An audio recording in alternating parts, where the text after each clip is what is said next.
The war in Ukraine continues with full intensity. July 5th, 2026. A soldier steps into open field, no cover anywhere near him. The drone barely has to work for that one. Others try harder, ducking between trees, pushing into the brush, hoping distance and cover buy them something. Ukraine's Signum Battalion works through both kinds the same way, drones finding one after another regardless of how careful they are. What follows is a mix of both, the reckless and the careful, ending up in the same place. Motorbikes, ATVs, whatever's left running.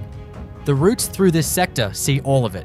Ukraine's Rubaka unit tracks each one the same way, whether it's 2 wheels or 4. Speed doesn't change the outcome. The drone closes faster either way. Open road, no tree line, nothing to duck behind. The terrain itself does half the work. One vehicle down, then the next, same stretch of road, same result each time. 2 soldiers, 1 drone, and a chase that just won't stop. Around the same tree, again and again, like the tree itself might save them. The operator doesn't rush any of it. No need to. Not when there's nowhere left to go. Minutes pass this way. Then one of them just collapses, exhausted, out of options. That's the moment it ends. The other soldier makes it a few meters to a pipe and climbs inside. The drone finds him there too. Shorts and dress shoes, hardly combat gear. A strange sight out here, right up until the drone finds him too. Southern Donetsk region. Reconnaissance already marked his position. Ukraine's Magyar birds send the FPV in. Closing at 150 kilometers an hour, straight down the road, he's walking alone. Even if he sees it coming, there's no time left to react. The distance closes in seconds. Contact. Seeing it come, he drops flat to the ground. It changes nothing. A weapon might have given him a chance. Lying still didn't. Lying in the grass, taking a break, no threat in sight, or so it seems, the FPV finds him anyway. Out here, nowhere is safe. Face to face with a drone, he can't get into position to fire. The drone is moving too fast, cutting off every angle. He becomes the target. On crutches, moving slow across open ground. An injury from before, maybe, still trying to stay in this fight. No way to run even if he wanted to. Reconnaissance spots him fast. A target moving this slowly doesn't stay hidden long. Minutes later, the FPV closes in. There was never going to be an escape from this one. An old UAZ rolling toward the position. Reconnaissance already has it marked. The FPV closes in fast. Soldiers bail out, scrambling for distance. Doesn't work. The drone gets there first. 2 soldiers, deep in the tree line. Pokrovsk direction, cover on every side. It doesn't matter. Neither fires back. Both just run. One breaks for a trunk, thinking it'll hold. The drone adjusts, heads straight for him anyway. Searching between the trees, drone sweeping low. Then, out of the bushes, a Russian soldier steps out and throws a rock at it. His last recorded moment. Night first, thermal drones picking up heat signatures before anyone below even knows they're being watched. No warning, no time to register the threat, just impact out of the dark. Then daylight comes, and the picture doesn't change much. Soldiers caught crossing open terrain, others trying new hiding spots, different tricks each time. Ukraine's 46th Air Mobile Brigade runs this across the Sumy direction. Day into night, into day again. Same routine, same outcome, whatever hour it happens to be.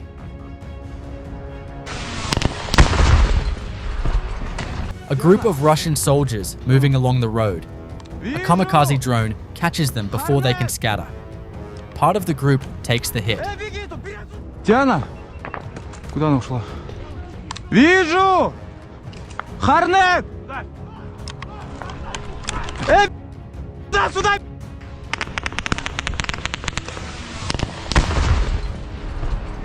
This time, the roles reverse.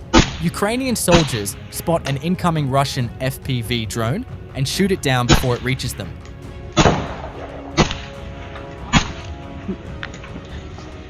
Не, пивишка. An ambush drone, sitting still on the ground, waiting for exactly this moment. Right next to it, an observation camera. The feed cuts midstream. Ukraine's prime unit works through the rest of the position from there. Vehicles nearby stopped where they sit. A truck loaded with ammunition takes the heaviest hit, going up loud. Antennas follow. Communications gone. Personnel caught in the open. Same outcome. By the end, the shelter that was supposed to protect all of it doesn't, and neither does the depot behind it. Ukraine's Hatilo drone battalion finding a camouflaged Russian 2S-19 Emsta-S self-propelled howitzer near Mykolaiivka, hidden in a tree line, out of sight. Kamikaze drones strike it directly, causing serious damage. A rare and costly piece of artillery Russia can't easily replace. A wounded Ukrainian soldier being evacuated by a ground robot struck mid-route by a Russian FPV drone. A second drone then closes in on the soldier. Ukrainian pilots intercept it in the air before it reaches him. The soldier survives. A split-second decision that made the difference. Ukrainian aviation delivering 2 separate strikes on a Russian position in Rodinska. Personnel and an ammunition depot both hit in the same operation. Su-27 pilots using GBU-62 guided bombs, precision delivery on a target that was actively supplying Russian forces in this sector. An ammunition depot gone means the units depending on it go without. No easy way to move supplies anymore, so they've found a workaround, strapping cargo to strike drones instead of warheads, flying it straight to their own positions. Sometimes it's just a soldier on foot, carrying the load by hand. Either way, movement gives them away. Ukraine's 66th Mechanized Brigade watches the same routes, waiting for exactly this. The moment supplies reach the position, the drones switch roles again. This time, back to what they were built for. One position after another, still exposed the moment something moves. Ukrainian aviation striking a residential district in Pokrovsk that Russian forces had turned into a drone pilot base. The Rubicon Training Center had instructors operating here, preparing UAV crews. A communications node, 2 drone operations centers, and ammunition stockpiles all hit in the same strike. Up to 15 personnel taken out of action. A facility Russia thought was hidden inside a civilian building, found and struck directly. An Incubator 3.0 signal amplifier, a device used to extend Russian drone communication range in the field. Ukraine's drone operators find it and take it out. One less link in Russia's drone coordination network. Russia builds positions, shelters, camouflaged hideouts, every new structure a temporary solution to staying alive on this front. Ukraine's Apache bombing crews find them anyway. Precise drops, one position after another, dismantling whatever Russia manages to set up before it ever gets used properly. No shelter holds up under this kind of sustained pressure. 60 of them in a single day. Molniya drones, fixed wing, built cheap and sent out in waves to overwhelm whatever's watching the sky. Small, fast, hard to pick up on radar until they're already close. Some carry enough payload to level a house. All of them are built to reach targets both military and civilian in towns along the front. That's what makes each intercept matter. This isn't a drone built for precision, it's built for volume, betting that enough of them get through. Ukraine's Signum Battalion works through the sky above this front all day, drone against drone, one after another. By day's end, 60 of them never made it to wherever they were headed. Ukraine's 159th Mechanized Brigade keeping frontline positions in Kharkiv supplied food, water, hygiene supplies, all delivered by drone despite constant pressure in the area. No vehicle convoy needed, no exposed route. The same technology used to strike targets is also keeping Ukrainian soldiers fed and equipped on the front line. From July 1st to 5th, Ukraine's unmanned systems forces knocked out 37 electrical nodes across occupied Crimea and southern Ukraine. These latest 16 taken out in just 48 hours. Substations across Crimea from Bakhchisarai to Saki to the high-voltage Western Crimea node, plus transformers in Luhansk, Kherson, and Zaporizhzhia. This isn't random damage.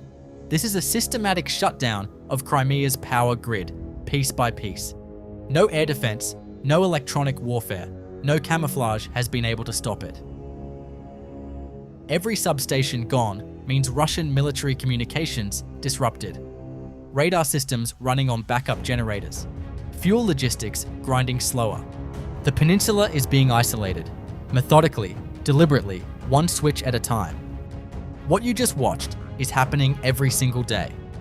Soldiers chased down in open fields, ambushed on roads, taken out in bunkers they thought were safe. As of today, July 5th, Russia's total combat losses have reached approximately 1,410,820 personnel, 1,290 in the last 24 hours alone. In June alone, Russia suffered nearly 40,000 casualties, far outpacing its recruitment capacity of 24,000 to 30,000 per month. Russia is now losing more soldiers than it can replace. On the front line, just 97 square kilometers of net territorial gain in the first half of 2026. Meanwhile, Ukraine's drone forces struck a target every 52 seconds in June. 50,000 targets in a single month. Fuel shortages, power blackouts, substations falling across Crimea. Russia keeps sending men forward. Ukraine keeps finding them. Drop a comment. At this rate, how does Russia replace what it's losing?